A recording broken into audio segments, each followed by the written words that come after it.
Assalamualaikum warahmatullahi wabarakatuh. Sahabat-sahabat tercinta yang dirahmati Allah, jumpa lagi dalam acara Kulluhum, kuliah 10 menit dari Undang Munawar Official Channel. Mudah-mudahan bermanfaat bagi kita semua. Materi kali ini saya akan berkisah tentang Nabi Ayub alaihi salam. Nabi Ayub bin Musin bin Rafah bin Is bin Ishak bin Ibrahim lahir di Hauran, Damaskus, Syria atau Sam. Nabi Ayub dianugerahi oleh Allah Subhanahu wa taala wajah atau paras yang tampan, sehat, badannya tegap. Ia juga kaya raya. Ia menikah dengan seorang istri solehah, istri cantik dan solehah, dan dikaruniai 12 orang putra putri. Sebagian riwayat mengatakan 12 orang seluruhnya laki-laki. Nabi Ayub melaksanakan tugas risalah sebagai Nabiullah, sebagai pesuruh Allah yang berdakwah mengajak umat manusia agar menyembah Allah Subhanahu wa taala. Setelah menikah dengan Rahmah istrinya, Nabi Ayub terus melaksanakan dakwah, terus mengajak umat untuk menyembah Allah Subhanahu wa taala. Dan dengan kondisi yang serba berkecukupan, sehat dan sejahtera, Nabi Ayub juga bersyukur kepada Allah Subhanahu wa taala. Ia seorang yang rajin beribadah. Dia seorang yang soleh. Namanya juga Nabi. Tetapi dalam usia yang ke-51 tahun, 20 tahun setelah menikah, Nabi Ayub mendapat ujian yang cukup berat dan bertubi-tubi. Yang pertama, Nabi Ayub diuji dengan penyakit kulit. Penyakit kulit yang menimpanya berat sekali, parah sekali. Bahkan dikisahkan bahwa penyakit kulitnya itu menular dan sangat menjijikkan. Setelah itu, Nabi Ayub kemudian diuji lagi oleh Allah Subhanahu wa taala dengan meninggalnya seluruh keluarganya, anak-anaknya. Yang 12 orang itu dikisahkan tertimpa atap rumah yang roboh. Dan secara bersamaan anak-anaknya seluruhnya meninggal dunia. Tinggal Nabi Ayub dengan istrinya Rahmah. Dan tidak lama setelah itu Nabi Ayub juga diuji oleh Allah Subhanahu wa taala. Harta kekayaannya luluh lantak, rusak karena ada hama. Baik harta kekayaan berupa tanam-tanaman, pohon-pohonan di kebun-kebun yang ia miliki. Dan juga harta kekayaan berupa hewan ternak, unta, sapi, kerbau, domba, dan lain-lain. Semuanya hancur, semuanya rusak. Sehingga dalam waktu yang tidak lama, Nabi Ayub diuji oleh 3 hal yang sangat berat. Yang pertama adalah ditimpa oleh penyakit kulit yang parah dan menjijikkan. Yang kedua ditimpa oleh kondisi keluarga yang meninggal dunia sehingga ia hidup sebatang kara hanya dengan istrinya. Dan yang ketiga diuji oleh Allah Subhanahu wa taala dengan kemiskinan karena semua hartanya hilang dan rusak luluh lantak. Berapa lama ujian yang dialami oleh Nabi Ayub? Menurut riwayat, Nabi Ayub diuji dengan ujian seperti itu sekitar 18 tahun. 18 tahun. Dalam ujian itu Nabi Ayub sobar. Istrinya melayani dengan baik. Istrinya terus tidak henti-hentinya mendampingi suaminya yang sedang diuji dengan ujian yang sangat berat itu. Dalam kemiskinan yang sangat-sangat miskin. Istrinya terus berusaha mencari nafkah. Kadang-kadang menjual jasa di luar. Ia pergi dari rumahnya untuk mencari nafkah, untuk menghidupi suaminya yang berada di rumah dalam kondisi sakit. Tapi dalam kondisi seperti itu, Nabi Ayub sabar, pasrah, dan tawakal kepada Allah Subhanahu wa Ta'ala. Setelah penderitaan, musibah yang dialaminya sampai 18 tahun, istrinya kemudian berkata kepada suaminya, kepada Nabi Ayub, "Wahai suamiku, sudah 18 tahun kita diuji oleh Allah Subhanahu wa Ta'ala dengan ujian seperti ini. Dan sudah 18 tahun lamanya suamiku tidak berdakwah karena memang kondisi sakit. Oleh karena itu, bagaimana kalau engkau meminta kepada Allah, berdoa kepada Allah agar penyakitnya dihilangkan, agar bisa melaksanakan dakwah kembali?" Bagaimana Nabi Ayub menjawab?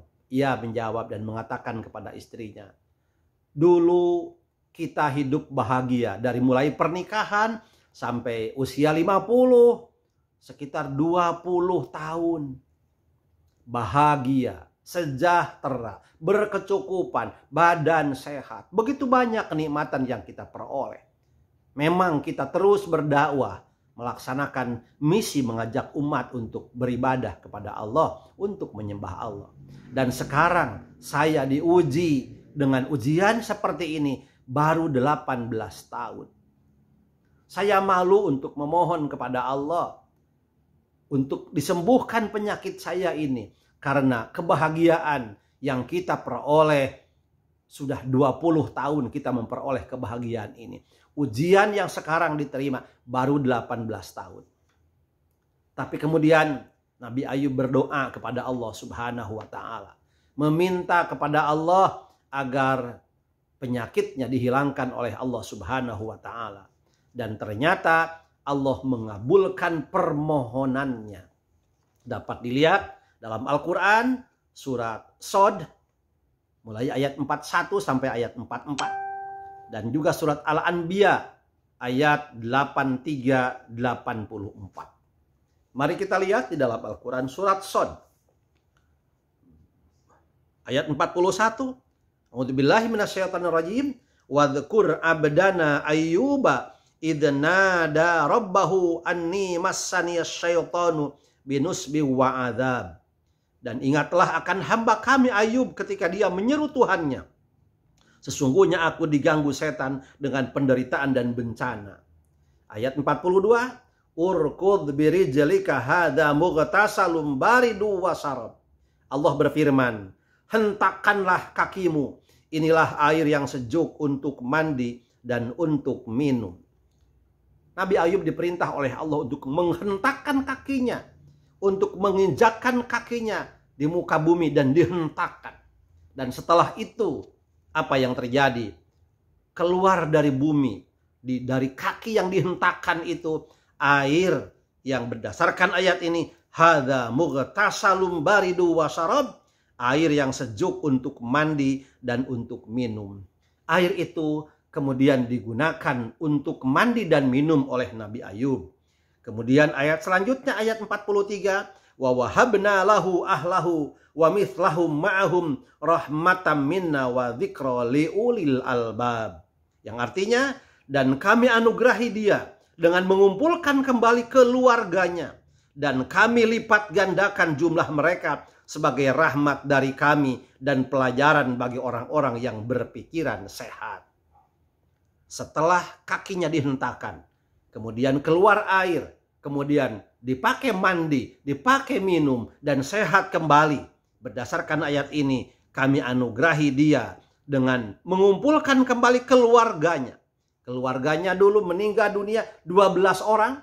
Ada riwayat yang mengatakan setelah sehat, Siti Rahmah, suami dari istri dari Nabi Ayub, melahirkan, satu kali melahirkan kembar 12 kali. 2 menjadi 24. 2 kali lipat keluarganya lahir kembali, sehat-sehat, gagah-gagah, tampan-tampan, dan cantik-cantik. Kemudian kami lipat gandakan jumlah mereka sebagai rahmat dari kami, termasuk hartanya juga dilipat gandakan oleh Allah Subhanahu wa Ta'ala. Karena apa? Begitu Nabi Ayub sehat, kemudian diberitahukan kepada masyarakat, dan Allah juga memberitahukan kepada umat pada saat itu bahwa Nabi Ayub sehat, mereka kemudian datang berbondong-bondong kepada Nabi Ayub dengan memberi hadiah, dengan memberi harta kekayaan mereka. Dan tidak lama setelah itu Nabi Ayub pun kaya raya. Bahkan kekayaannya 2 kali lipat dari kekayaan yang diperoleh sebelum dia sakit. Itulah Allah Subhanahu wa ta'ala berkuasa bagi orang yang bersabar ketika menerima ujian dan cobaan. Mari kita lihat dalam Al-Quran surat Al-Anbiya juga hampir senada dengan itu. Ayat 83, wa ayyuba idh nada rabbahu anni massanyadurru wa anta arhamur rahimin. Dan ingatlah kisah Ayub ketika dia berdoa kepada Tuhannya, ya Tuhanku, sungguh aku telah ditimpa penyakit, padahal Engkau Tuhan yang Maha Penyayang dari semua yang penyayang. Ayat 84, pastajabna lahu fakasabna ma bihi min durri wa atainahu ahlahu wa mislahu ma'ahum rahmatan min indina wa dzikra lil abidin. Maka kami kabulkan doanya, lalu kami lenyapkan penyakit yang ada padanya, dan kami kembalikan keluarganya kepadanya, dan kami lipat gandakan jumlah mereka sebagai suatu rahmat dari kami dan untuk menjadi peringatan bagi semua yang menyembah kami. Buah dari kesabaran, ketawakalan, penyerahan yang penuh kepada Allah Subhanahu wa ta'ala.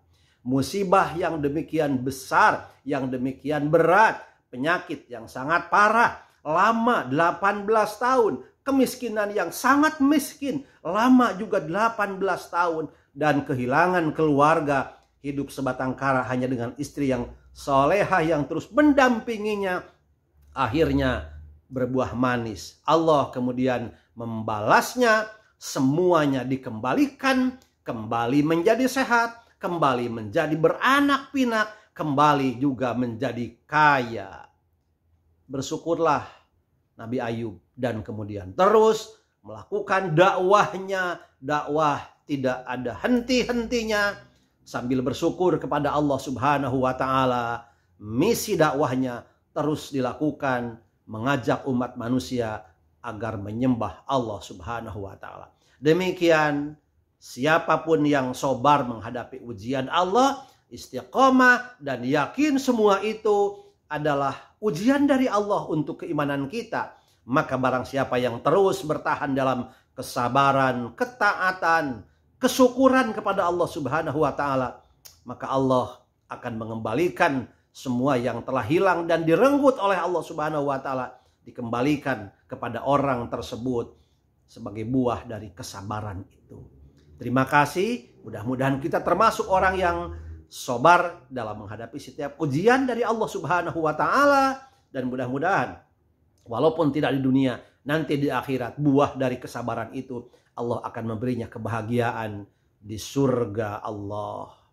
Demikian, terima kasih. Mohon maaf, wabillahi taufiq wal hidayah, wallahul muwaffiq ila aqwamit thoriq. Wassalamualaikum warahmatullahi wabarakatuh.